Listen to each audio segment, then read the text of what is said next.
La vez anterior habíamos llegado a la notificación de la demanda, este, y habíamos entrado en lo que es el ejercicio de la defensa por parte del demandado.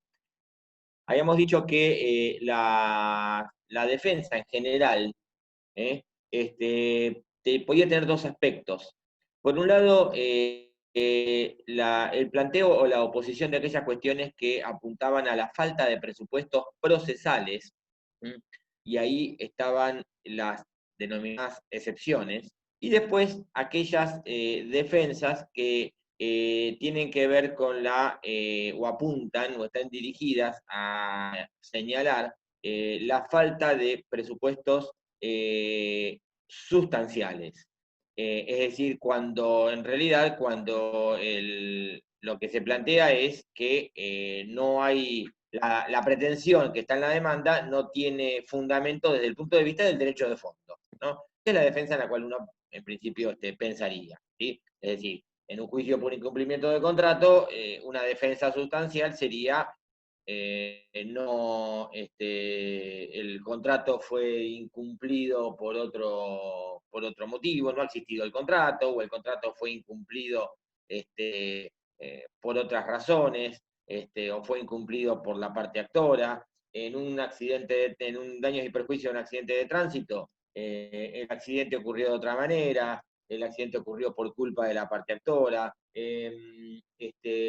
En un juicio, no sé, de desalojo, la ocupación, no hay una obligación de restitución todavía vigente, porque la ocupación está justificada con un contrato todavía en curso, todavía vigente. Entonces, estas son las denominadas defensas sustanciales, las defensas de fondo. Estas defensas, ¿en qué marco se van a plantear? En la contestación de demanda propiamente dicha, ¿sí? Es decir, el demandado entonces puede contestar la demanda y además, si quiere, si se da el supuesto, también plantear u oponer excepciones previas, que esto es lo que ya vimos la otra vez, ¿sí? El plazo para contestar la demanda es en el juicio ordinario en provincia, de 15 días.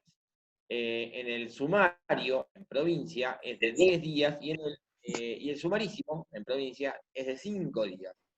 En Nación, el plazo para contestar la demanda en el ordinario es de 15, recordemos que no hay proceso sumario, está suprimido ya hace hay casi 20 años, y en el sumarísimo también es de 5 días. ¿Cuál es el contenido de la contestación de demanda? Yo les sugiero también que miren el ejemplo o modelo, por así decir, que yo les había acercado que les había dejado en el campus virtual, porque la contestación de demanda tiene una técnica procesal muy particular. La contestación de demanda está prevista en el código del artículo 354, que es fundamental. Sobre todo su inciso primero, por lo que vamos a ver ahora. El artículo 354 es una de esas normas donde cada palabra, ante Valentino, ordinario en Nación, 15 días. ¿Sí? El artículo 354 es una norma donde cada punto, cada coma, cada palabra tiene un sentido y muy trascendente. Y a la cual hay que prestar muchísima atención para tener en cuenta cómo y saber cómo contestar una demanda de acuerdo a la estrategia que uno quiera tener. ¿Por qué de acuerdo a la estrategia? Porque a veces en un proceso uno puede negar todos los hechos que están en la demanda, a veces puede negar algunos y admitir otros, y a veces puede admitir todos. ¿Sí? Entonces, esto va a ser de acuerdo a cómo el demandado vaya a plantarse en el proceso y en qué términos vaya a plantear sus defensas. en un juicio por incumplimiento de contrato, el demandado puede negar la existencia misma del contrato y decir, yo a la parte actora no la conozco, o la conozco pero jamás firmamos un contrato de nada.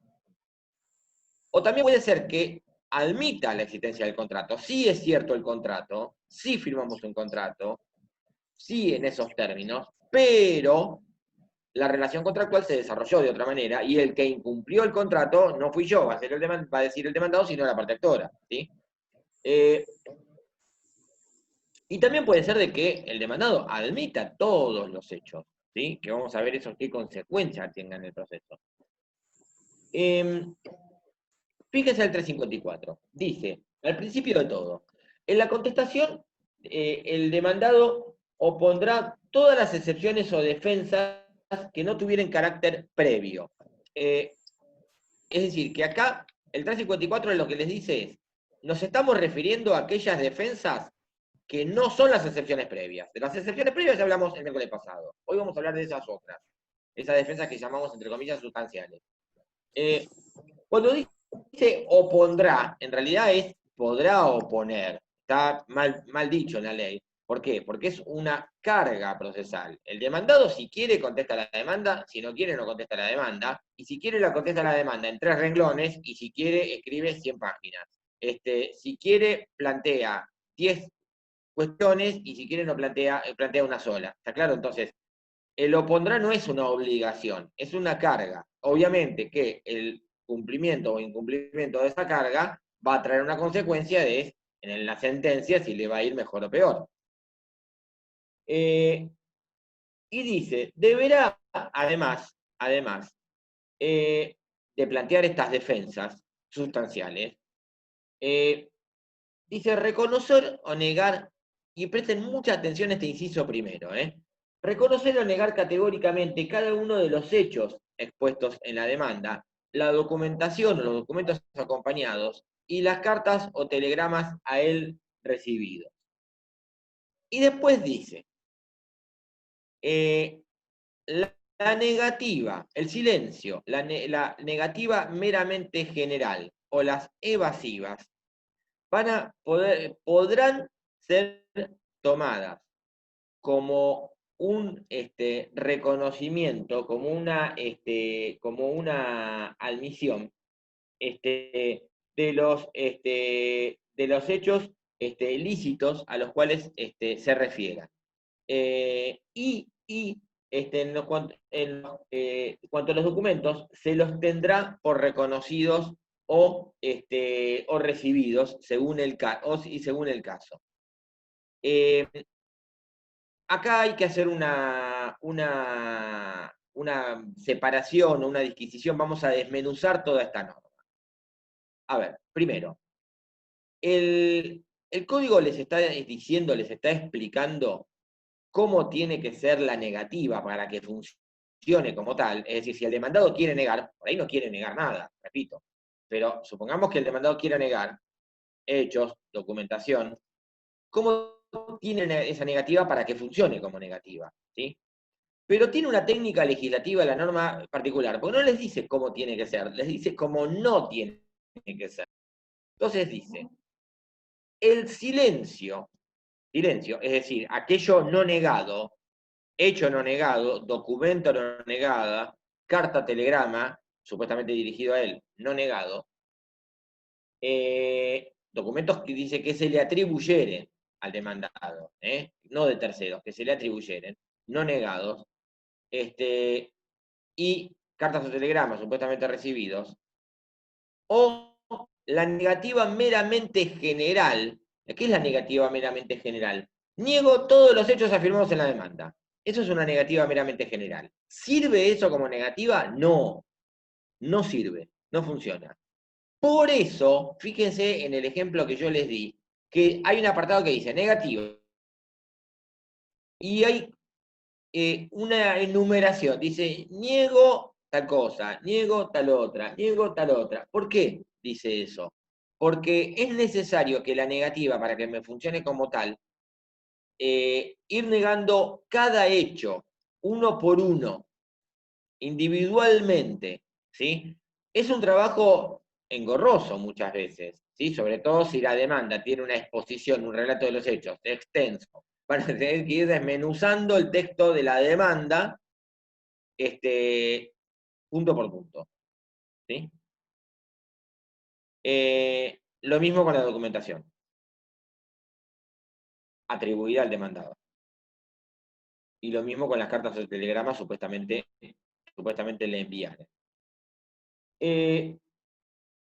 Lo que tampoco funciona como negativa, dijimos, el silencio, la negativa meramente general, y las evasivas, la negativa que no es expresa, no es clara. Por eso dice al principio, reconocer o negar categóricamente, tiene que estar categóricamente negado.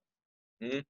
No sirve una negativa que diga, los hechos no habrían ocurrido de esa manera. No, no, no, no. En potencial no sirve como negativa. ¿Quieren hacerlo? Háganlo, pero no les va a servir como negativa, si la intención era negar los hechos. Entonces, ¿qué es lo que va a hacer el demandado? Si lo que quiere negar todo es negativa, 2 puntos. Yo les puse en el ejemplo una primera parte, en ese apartado negativa, que dice, niego todos los hechos que no sean motivo de expreso reconocimiento. Yo se los puse a propósito, porque esa es una costumbre que tenemos los abogados, pero la verdad es que no sirve para nada, porque eso es una negativa meramente general. La negativa, en forma global, no sirve, ¿sí? Entonces, se tiene, al momento de contratar la demanda, se tiene que tomar el trabajo de ir desmenuzando los hechos, los documentos que están acompañados, e ir, están acompañados, ¿sí? El resto todavía no los tienen a la vista. Y ir negándolos individualmente, uno por uno. A, B, C, D, o 1, 2, 3, 4. ¿Está claro? A veces la negativa es tan larga, uno por uno, que a veces agotan el abecedario y el Word le pone A, B, B, C, C, D, D. A mí me ha pasado la otra vez de contestar una demanda que 3 veces hice el abecedario, ¿no? Terminé en Z, Z, Z, en la última negativa. ¿Pero por qué? Porque la demanda era muy extensa en cuanto al relato de los hechos, ¿sí? Ahora, ¿cuáles son las consecuencias de... Hay un ítem, un tema que se llama el silencio en el proceso, es decir, aquellos hechos y documentación no negada o mal negada. Mal negada es lo mismo que no negada, ¿sí? Fíjense que las evasivas y la negativa meramente general las pone en el mismo nivel que el silencio, ¿eh? Que aquello respecto a aquellos hechos respecto de los cuales usted no dice nada, ¿sí? O el demandado, mejor dicho, no dice nada. Lo digo a ustedes, pues nos estamos poniendo ahora en cabeza o en el lugar del demandado. Fíjese cuáles son las consecuencias. El silencio, las respuestas evasivas o la negativa meramente general podrán estimarse como un reconocimiento de los hechos lícitos afirmados, pertinentes y lícitos a que se refieren. Y deberán tenerse por reconocido los documentos y las cartas o telegramas supuestamente a él recibido. ¿Esto qué significa? Lo siguiente. ¿Cuál es la consecuencia del silencio, negativa meramente general o evasiva, respecto de los hechos? Que el juez podrá tenerlos por reconocidos. Podrá. O sea, el hecho no negado significa que al juez, no negado expresamente, significa que para el juez es irremediablemente cierto. No, no necesariamente. Podrá, ¿sí? ¿Cuál es la consecuencia de la falta de negativa respecto de los documentos o cartas o telegramas? Acá hay que hacer una separación. 1. Documentos atribuidos al demandado, cartas o telegramas supuestamente enviados al demandado, el juez, fíjese que el código no utiliza podrá, fíjese la última parte del inciso primero, del primer párrafo del inciso primero, dice, se los tendrá por reconocidos o por recibidos. ¿Sí? Documentos atribuidos al demandado los tendrá por recibidos. Cartas o telegramas supuestamente enviados al demandado se los tendrá primero por reconocidos y después por recibidos, ¿sí? las cartas de telegrama. Entonces, acá el margen de apreciación del juez ya no es ninguno, no hay margen. Es una verdad irremediable para el juez.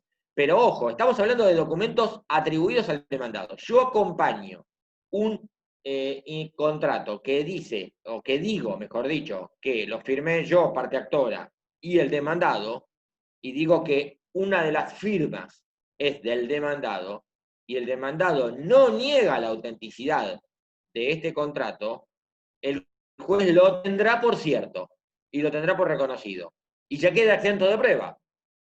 ¿Está claro? No hace falta después hacer una pericia caligráfica sobre la firma del demandado, porque ya lo admitió, tácitamente, pero lo admitió. Si lo hace expresamente, ni hablar, ¿no? ¿Está claro? Si yo acompaño una carta o documento o un telegrama que yo supuestamente le he enviado al demandado y el demandado no lo niega, no niega la autenticidad ni la recepción de las mismas, el juez lo tendrá por recibido, la carta o documento del telegrama. ¿Sí? Ahora, si yo lo que acompaño son documentos de terceros, yo digo, mi vehículo sufrió X daños y acompaño un presupuesto de reparación de mi vehículo, y el demandado no lo niega, el juez no lo tendrá necesariamente por cierto, podrá tenerlo por cierto. ¿Por qué? Porque es un documento de tercero. Al demandado no le consta. No le puedo exigir al demandado que me diga, vos tenés que saber si esto es verdadero o no es verdadero. Porque el demandado dice, yo qué sé, fue a pedir un presupuesto, taller, yo qué sé, si lo pidió, si no lo pidió, si lo inventó, si es verdadero o no es verdadero, si la información que tiene es cierta, no lo sé, no me consta. Lo mismo si fueran cartas o telegramas recibidas, enviadas a terceros. El demandado dice, a mí no me consta si las envió, no las envió, si las recibieron, no las recibieron. ¿Está claro? Entonces, documentos atribuidos al demandado, cartas de telegramas atribuidas al demandado, si no las niega, el juez las tendrá por cierto. Documentos de terceros o cartas de telegramas remitidos a terceros o por terceros, si el demandado no lo niega, el juez podrá. ¿Está claro esto? Es muy importante esto, fíjense, los dos verbos, el podrá y el deberá, que utiliza el código, y respecto a los documentos atribuidos al demandado. Por eso les digo que cada palabra tiene un sentido y una consecuencia acá. ¿Sí? Y por eso lo que yo les puse en el modelo era negativa. ¿Sí? Cómo funciona, para que vean cómo funciona, porque es una manera un poquito caprichosa, si ustedes quieren. ¿Sí? Tener que ponerse a negar uno por uno. Bueno, pero así está establecido en la ley. Hay quienes, esto es una carga procesal, obviamente, si el demandado no lo hace, la consecuencia la va a tener después en el transcurso del proceso porque habrá hechos, habrá documentación atribuida a él que después la tendrá irremediablemente por cierta, los hechos podrá tenerlos por cierto. Hay quienes no tienen, están relevados de esta carga, y son el defensor oficial. Nosotros habíamos visto la otra vez que cuando el domicilio, yo creo que lo vimos, cuando el domicilio del demandado es incierto, al demandado se lo notifica mediante la publicación de dictos en el diario del último domicilio conocido que tenga y en el boletín oficial. Y se le da intervención al defensor oficial. El defensor oficial, obviamente no conoce los hechos, ¿sí? No le podemos exigir que él conozca los hechos y la documentación supuestamente atribuido al demandado porque ni le vio la cara al demandado. Entonces, el defensor oficial queda relevado de esta carga y lo mismo los sucesores universales, es decir, el demandado se murió, ¿sí? Antes del proceso, y van a contestar sus herederos, sus sucesores universales. No saben si realmente esa documentación la firmó él o no la firmó él. La firmó el demandado, supongamos que son los hijos del demandado.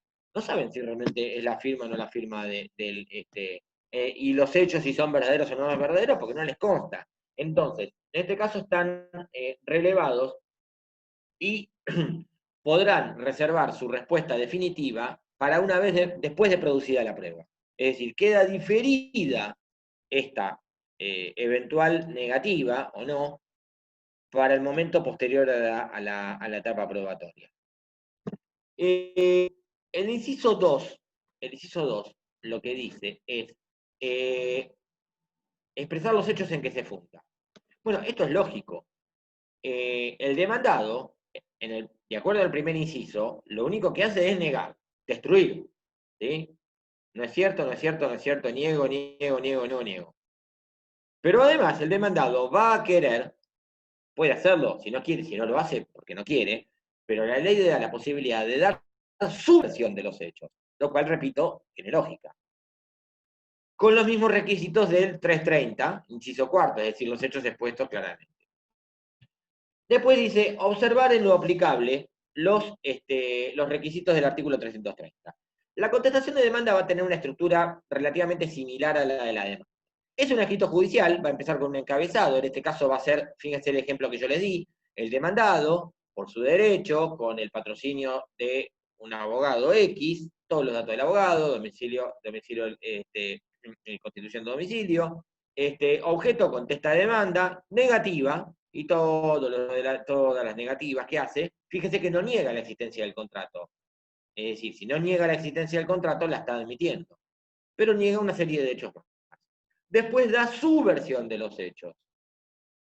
Ofrece prueba documental. La prueba documental se ofrece, dijimos, con la demanda y con la contestación. Lo mismo que dijimos con el 332, es decir, acompañar la que tenga su poder o indicar cuál es y dónde está la restante, la que está en poder de terceros o en poder de la contraparte también. Y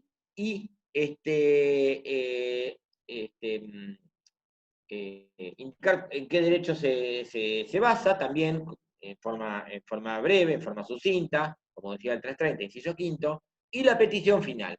La petición final lo que va a hacer es similar, pero al revés, opuesto a la demanda. Es decir, se tenga por contestada la demanda en legal tiempo y forma, y oportunamente se dicte sentencia rechazando la demanda, con costas a la parte actora. Es exactamente lo opuesto a lo que estaba en el petitorio final de la demanda.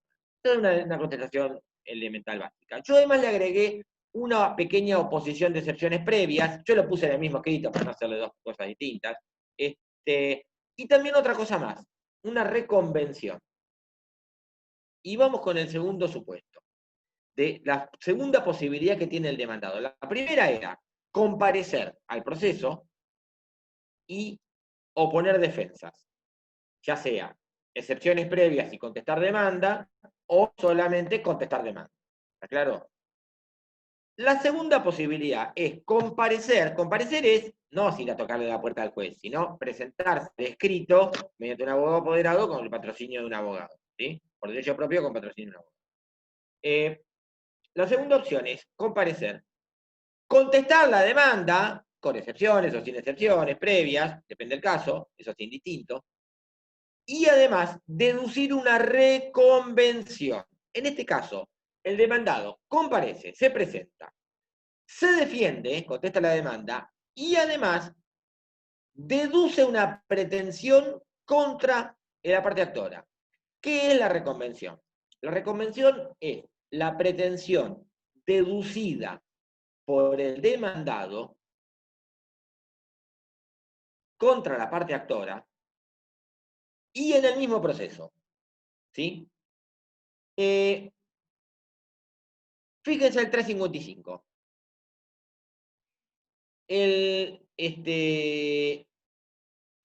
Dice, en el mismo escrito de contestación de demanda, deberá el demandado deducir reconvención contra la parte actora si se creyere con derecho a hacerlo. No haciéndolo en este momento, no podrá hacerlo en el futuro, en el mismo proceso, en este proceso, excepto su derecho de hacer valer su pretensión en otro proceso.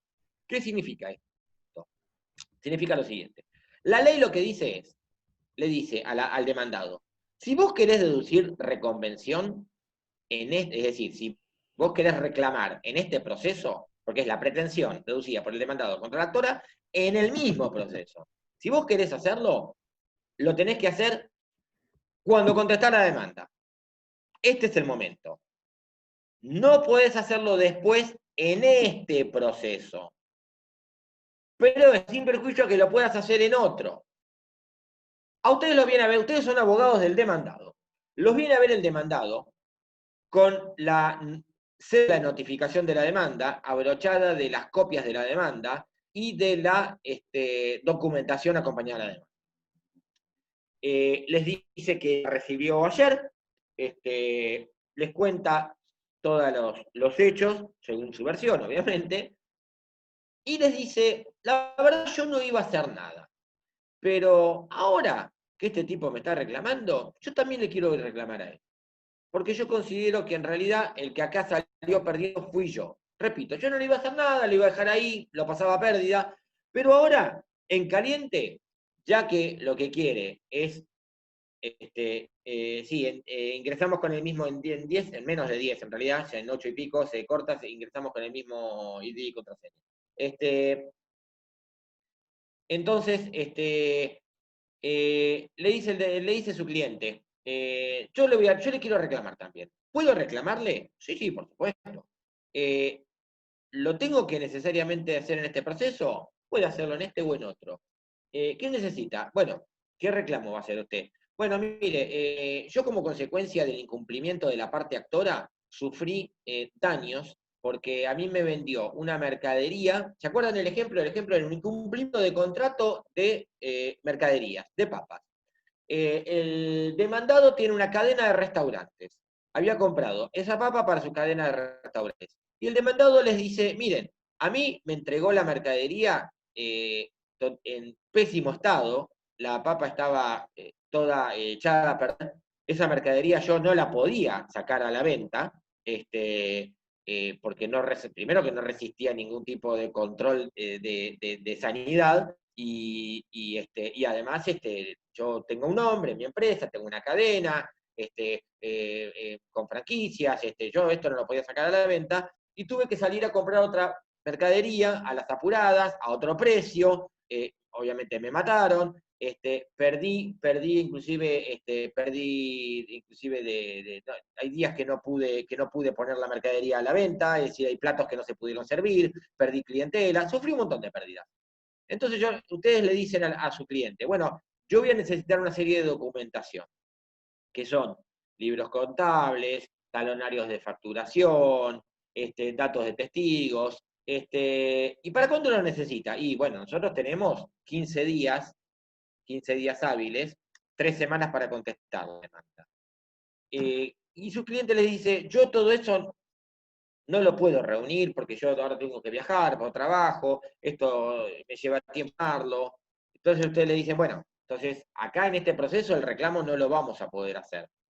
Y su cliente les dice, y si no lo hago ahora, ¿significa que no lo voy a poder hacer nunca más? ¿Pierdo la oportunidad de reclamarle? Y ustedes le van a decir, no, no, no, no, no.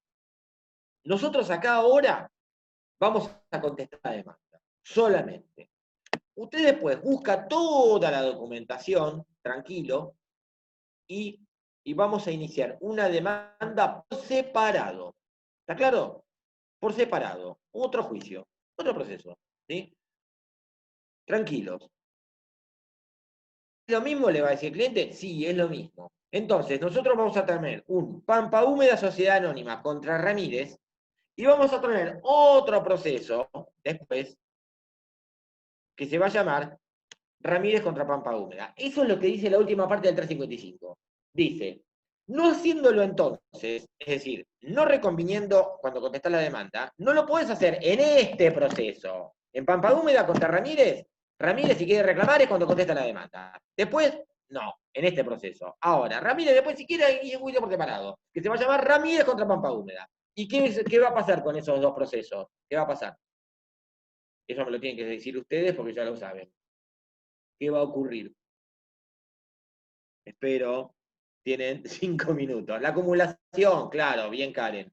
Yo pregunté qué pasaba con esos dos procesos, ya Karen lo contestó, la acumulación, se van a acumular, porque es la misma cuestión. Ahora, ¿es necesario que la reconvención tenga relación con la pretensión del proceso, la pretensión que está en la demanda? Es decir, en ese ejemplo, solamente puedo reconvenir por ese mismo contrato, por una cuestión reclamo originado en ese mismo contrato. Es decir, que tiene que haber conexidad necesariamente. La respuesta es ni. En general es lo que ocurre, pero en el juicio ordinario, en provincia, la ley no exige nada. Y fíjense que para el juicio sumario, el 485 les dice que la reconvención solamente puede plantearse si está basada en el mismo objeto y causa, tiene el mismo objeto y causa que la pretensión principal. Es decir, que en Provincia de Buenos Aires, si la ley les dice en el sumario la reconvención necesariamente tiene que tener conexidad con la demanda, esto significa, por exclusión, a contrario, sensu, que en el ordinario no está exigido. Es decir, ¿podría el demandado en el ordinario en provincia reconvenir por un contrato distinto? Porque dicen, está bien, sí, está bien, yo este contrato es cierto, pero los hechos no fueron así, pero además él me debe plata de otra cosa, no sé, de un auto que le vendí no me lo pagó. Otro tema. ¿Podría en el ordinario en provincia? Sí, podría. ¿Es lo usual? No. Es el único caso, porque después, en sumario, en provincia, sí o sí tiene que tener conexidad. En el sumarísimo no hay reconvención. En el ordinario, en nación, tiene que tener conexidad la reconvención. Y en el sumarísimo, en nación, no hay reconvención. ¿Sí? Entonces, repito, en el ordinario, el proceso de juicio ordinario, en provincia, la reconvención puede o no tener conexidad con la demanda. ¿Sí? Es el único caso. Después, en el resto de los casos, la reconvención necesariamente tiene que ser conexa a la demanda. Es decir, lo que dice el 485 tiene que estar basada o fundada en el mismo objeto y causa. ¿Tá? Eh, este, bien. Una vez planteada la reconvención, se corre traslado de la reconvención a la parte actora por el mismo plazo, por 15 días. Y la parte actora, acá se repite la historia, es decir, es una especie de boomerang, se espeja la cuestión. Era demanda, traslado, contestación del demandado. Con reconvención, traslado de la reconvención a la actora que la va a contestar con las mismas cargas del 354. Es decir, la contestación de reconvención va a ser como una contestación de demanda. ¿Sí? La reconvención se notifica en el domicilio constituido, no en el real, ¿sí? Porque ya la actora tiene el domicilio constituido. ¿Sí? ¿Queda claro esto? Entonces, vamos, queda un minuto y medio, cierro esta reunión y ya entro en la otra. Antes le contesto a Florencia, que me dijo, entonces, en un juicio sumario, si el demandado tiene pretensiones contra el actor, ¿tiene que iniciar un proceso aparte? Sí, tiene que iniciar un proceso aparte, correcto lo que decía Florencia. ¿Qué artículo dije? El 355 es reconvención, 356 es traslado de reconvención, y de otra cosa más que vamos a ver ahora empezamos a ver en la otra reunión.